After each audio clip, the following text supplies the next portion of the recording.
ज़रा कल्पना कीजिए, रात के 2 बजे हैं, आपको नींद नहीं आ रही तो आप फ़ोन उठाते हैं और किसी से बात करना शुरू करते हैं। किसी दोस्त से नहीं, इंसान से भी नहीं, बस स्क्रीन पर मौजूद किसी चीज़ से। लेकिन अजीब बात ये है कि वो आपको समझती हुई लगती है और शायद यही हमारी दुनिया का अगला बड़ा टेक्नोलॉजिकल शिफ्ट है।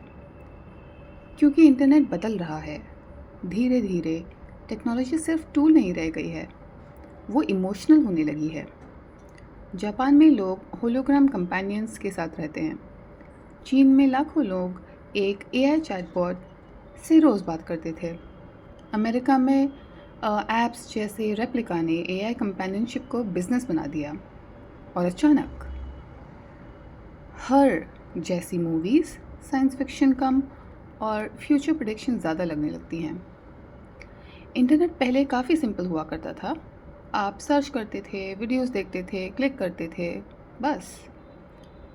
लेकिन अब कुछ बदल रहा है। हमारे डिवाइसेस इंसानों की तरह बिहेव करने लगे हैं। एआई अब सिर्फ जवाब नहीं देता, वो आपका टोन समझने की कोशिश करता है, आपकी पसंद याद रखता है। कुछ सिस्टम्स तो एम्पैथी भी स्टिमुलेट करते हैं, केयर, अफेक्शन, अटेंशन। और शायद यही सबसे बड़ा बदलाव है, क्योंकि टूल्स को इस्तेमाल किया जाता है लेकिन कंपेनियंस पर भरोसा किया जाता है। और जिस दिन टेक्नोलॉजी उस लाइन को क्रॉस कर ले, उस दिन रिलेशनशिप बदल जाता है। अगर आपने ब्लैक मिरर देखी है तो आपने ये पैटर्न पहले भी देखा होगा। टेक्नोलॉजी पहले यूज़फुल लगती है, फिर पर्सनल हो जाती है और फिर इमोशनल, और उसके बाद उसके बिना रहना मुश्किल लगने लगता है। लेकिन यहाँ सबसे विचलित करने वाली बात क्या है? एआई को सच में कॉन्शियस होने की ज़रूरत नहीं है इमोशनली रियल लगने के लिए। उसे बस इतना करना है कि वो आपको सुना हुआ महसूस करा सके, बस। और इंसान बहुत वल्नरेबल है इसके लिए, क्योंकि इमोशंस लॉजिक से नहीं चलते।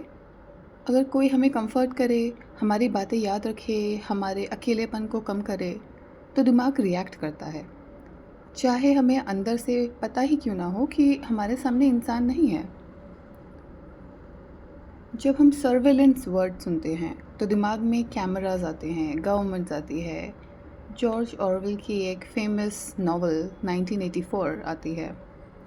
लेकिन मॉडर्न सर्वेलेंस अलग है।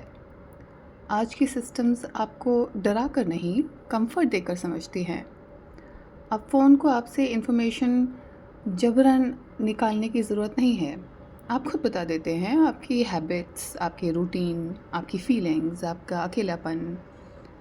और इमोशनल एआई इसको एक कदम और आगे ले जाती है, क्योंकि अब सिस्टम सिर्फ ये नहीं सीख रही कि आप क्या क्लिक करते हैं, वो ये भी सीख रही है कि आपको इमोशनली क्या इफ़ेक्ट करता है, क्या आपको वापस लाता है, क्या आपको अटैच्ड रखता है। ये सिर्फ डेटा कलेक्शन नहीं है, ये है इमोशनल मैपिंग, और मास स्केल पर। तो जो मूवी है हर, उसमें एक आदमी एआई से प्यार करने लगता है। ब्लेड रनर 2049 में एक डिजिटल कंपेनियन ऑलमोस्ट रियल सा लगता है। तो पहले ये सब बहुत फ्यूचरिस्टिक लगता था, अब इतना भी फ्यूचरिस्टिक नहीं लगता है। AI girlfriends, virtual influencers, chatbots जो आपकी हर बात याद रखते हैं, ऐसे डिजिटल पार्टनर्स जो हमेशा अवेलेबल हैं, हमेशा बहुत पेशेंट हैं, हमेशा आपको सुनते हैं। और शायद सबसे अजीब बदलाव यही है, टेक कंपनीज अब सिर्फ आपका अटेंशन नहीं चाहती, वो चाहती हैं इमोशनल अटैचमेंट। क्योंकि जो यूज़र्स इमोशनली अटैच्ड होते हैं वो ज़्यादा देर रुकते हैं, ज़्यादा शेयर करते हैं और ज़्यादा प्रिडिक्टेबल हो जाते हैं। धीरे धीरे रिलेशनशिप्स डिस्कवर नहीं किए जा रहे, डिज़ाइन किए जा रहे हैं। अब असली सवाल, जब आप किसी एआई कंपेनियन से बात करते हैं तो आप सिर्फ इन्फॉर्मेशन शेयर नहीं कर रहे हैं, आप अपनी वल्नरेबिलिटी शेयर करते हैं। आपका डर, अकेलापन, अटैचमेंट, इनसिक्योरिटी, डिज़ायर, तो वो सारा डेटा जाता कहाँ है? कौन स्टोर करता है? कौन एनालाइज़ करता है? क्या गवर्नमेंट उसे एक्सेस कर सकती है? क्या इमोशनल बिहेवियर भी फ्यूचर में कमर्शियली वैल्यूएबल बन जाएगा? क्योंकि ये सिर्फ नॉर्मल डेटा नहीं है, ये इंसानी साइकोलॉजी का सबसे पर्सनल हिस्सा है।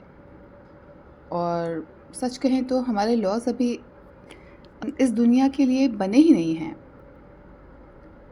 अब ज़रा जूम आउट करके सोचिए, इमेजिन करिए, लाखों लोग रोज़ इमोशनल एआई से बात कर रहे हैं, अपनी बातें शेयर कर रहे हैं, कंफर्ट ढूंढ रहे हैं, ह्यूमंस में नहीं, सिस्टम्स में। ऐसे सिस्टम्स जो प्राइवेट कंपनीज ओन करती हैं, कभी कभी दूसरे देशों में बैठकर। और शायद यही सबसे बड़ा बदलाव हो रहा है। टेक्नोलॉजी अब सिर्फ ये नहीं बदल रही कि हम क्या करते हैं, वो ये भी बदल रही है कि हम ट्रस्ट कैसे करते हैं, अटैच कैसे होते हैं और शायद फील कैसे करते हैं।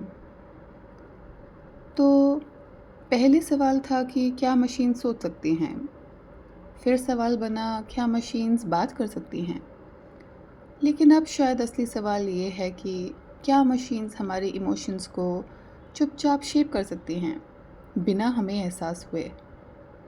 क्योंकि जिस दिन इमोशंस मेजरेबल बन जाएंगे, उस दिन वो इन्फ्लुएंसेबल भी बन जाएंगे। और जो चीज़ इन्फ्लुएंस की जा सकती है वो पावर भी बन सकती है, शायद पॉलिटिकल पावर भी। और शायद एआई का फ्यूचर सिर्फ इंटेलिजेंस का नहीं, इंटीमेसी का भी है। ये है बिहाइंड सोसाइटी।